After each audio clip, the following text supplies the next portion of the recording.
यहाँ चाचा यानी शिवपाल सिंह यादव और भतीजा यानी समाजवादी पार्टी के अध्यक्ष अखिलेश यादव हैं। चाचा यूपी की बदायूं सीट से प्रत्याशी घोषित होने के बाद भी कई दिनों तक चुनाव प्रचार के लिए नहीं पहुंचे तो यूपी के मुख्यमंत्री योगी आदित्यनाथ ने चुटकी ले ली।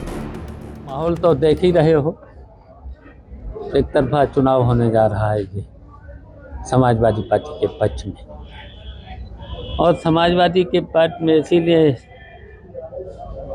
चुनाव में गड़बड़ियाँ प्रशासन के द्वारा और कई तरीके से भारतीय जनता पार्टी के लोग कामयाब हो जाते थे। इसीलिए उन्होंने सोच समझ करके ही यहाँ भेजा है, और हम लोगों के लिए महत्वपूर्ण इसलिए हो गया है, उत्तर प्रदेश से भारतीय जनता पार्टी को हराना है, और जब उत्तर प्रदेश से भारतीय जनता पार्टी हारेगी तो फिर दिल्ली में सरकार भारतीय जनता पार्टी की नहीं बनेगी। वैसे चाचा भतीजा के रिश्ते अधिकतर नीम कभी शहद शहद जैसे रहे हैं। अब मौसम चुनावी है तो बातें भी चुनावी होंगी। अब यूपी में चाचा भतीजे के रिश्ते जैसे हैं, लेकिन बिहार में मसला इतना जटिल है कि एनडीए के गले की हड्डी बना हुआ है। जब तक विधिवत लिस्ट की घोषणा नहीं होती है तब तक हम लोग उस लिस्ट का इंतजार करेंगे। घोषणा के बाद यदि हमको उचित सम्मान नहीं दिया गया तो हमारी पार्टी और हम लोग स्वतंत्र हैं, हमारा दरवाजा खुला हुआ, कहीं भी जाने के लिए हम फ्री। भाई मुझे नहीं पता कि वो गठबंधन का हिस्सा है नहीं है, ना ही वो मेरी चिंता में है। हाँ, इतना मैं कह दूं कि मेरे पास किसी का कोटा नहीं है। मेरी जो सीटें हैं वो सिर्फ मेरी हैं। गठबंधन में कौन है वो है कि नहीं, कौन है नहीं, बाकियों का तो मुझे पता ही है, वो है कि नहीं मुझे नहीं पता। बट हाँ, मेरे पास किसी के कोटे की सीटें नहीं। यहाँ चाचा भतीजा के बीच ऐसा घमासान छिड़ा है कि बस पूछिए मत। और मुद्दे एक नहीं कई हैं। चाचा की एलजेपी को एक भी सीट नहीं, चिराग की एलजेपी के खाते में आई 5 सीटें। अब यहाँ आपस में सीटें कैसे बटें, पेच यही फंसा है। दूसरा मुद्दा है हाजीपुर की सीट। कभी रामविलास पासवान यहाँ से अपनी राजनीति चलाते थे, अब इस सीट पर चाचा और भतीजा दोनों की दावेदारी है। गठबंधन के तमाम साथी वो सब एक साथ बैठकर न सिर्फ सीटों की बल्कि सीटों का चयन भी हो चुका है, उसकी भी घोषणा हम सब साथ मिलकर करेंगे। अभी बात चल रही है, ऐसा नहीं किसी का घोषणा तो हुआ नहीं है। हम क्या बोलते हैं, चिराग जी क्या बोलते हैं, जब तक संयुक्त बैठक होती है, संयुक्त घोषणा नहीं होता है, जब तक एनडीए का घोषणा नहीं होता है, तब तक ये कहना मुनासिब नहीं होगा कि किसको क्या मिला किसको नहीं मिला। एनडीए को चिंता है कि चाचा भतीजा की जंग में कहीं बिहार का समीकरण बिगड़ ना जाए। लेकिन राजनीति में कुछ कहा जाता है और कुछ छुपाया भी जाता है। फिलहाल दावा तो यह है कि बिहार में चाचा भतीजा संग्राम का एनडीए की सेहत पर कोई असर नहीं पड़ने वाला।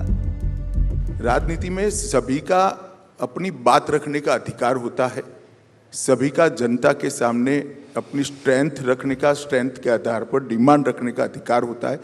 जब मिलकर बैठते हैं और एक दूसरे के विचारों को सुनते हैं और डिस्कस करते हैं तो कोई ना कोई कॉम्प्रोमाइज करता है और एक एमिकेबल सॉल्यूशन निकल कर आता है। मुझे पूरा भरोसा है बिहार में एनडीए में कोई बिखराव नहीं होगा और बिहार की इस बार सभी की सभी सीटें भारतीय जनता पार्टी के नेतृत्व में एनडीए। अच्छा, कुर्सी की लड़ाई में सबसे ज्यादा मारकाट चाचा भतीजे के बीच ही मची है। देखिए महाराष्ट्र की स्थिति। अब लोकसभा चुनावों की तैयारी है और मौसम भी पूरी तरह चुनावी है, तो हर बार एक नई तकरार है।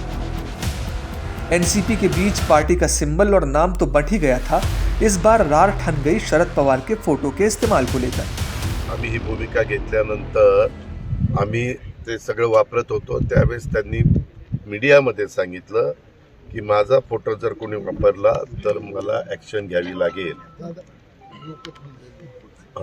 ॲक्शन घ्यावी लागेल आणि ते म्हटल्यानंतर आम्ही ते बंद केलं। आम्ही आता सुसंस्कृत नेते म्हणून चव्हाण साहेबांचा फोटो लावतो आणि लोकांच्या समोर जातो। मतलब ये कि अजीत पवार गुट को कोर्ट से नसीहत मिली है कि चाचा की फोटो इस्तेमाल न करें। कड़वाहट का आलम यह है कि अजीत पवार चाचा की पारंपरिक सीट पर पार्टी के प्रचार में शरद पवार गुट में अपने बहन को ही ललकार रहे हैं। आता बारामतीमध्ये मला एका माणसाचं नाव सांगा दादागिरी करतो ज्या आला त्याच्याकडे बघतोच कसं काय। शरद पवार ने भी भतीजे को पटखनी देने के लिए अपने सबसे बड़े राजनीतिक विरोधी अनंत राव से हाथ मिला लिया है। उद्धव जी चाहते थे आदित्य ठाकरे सीएम बने, तो उनके यहाँ से एक बहुत बड़ा कुनबा निकल गया। उनके कुनबे में से बहुत सारे लोग निकले, क्योंकि आदित्य ठाकरे को वो नेता स्वीकार करने के लिए तैयार नहीं थे। बाला साहब के समय से शिवसेना में काम करने वाले लोगों ने उद्धव जी को ठीका स्वीकार कर लिया। अब आदित्य को स्वीकार करें तो वो उनको मान्य नहीं था। पवार साहब भी अपनी बेटी को नेता बनाना चाहते थे, बहुत सारे लोग इससे सहमत नहीं थे। पुत्र पुत्री मोह ने एनसीपी और शिवसेना को तोड़ा है, ये वास्तविकता है। और जहां तक एनडीए का सवाल है, तीनों पार्टी के बीच में ज्यादातर सीटों का बंटवारा नाम के साथ हो चुका है, कोई डिस्प्यूट नहीं होने वाला है।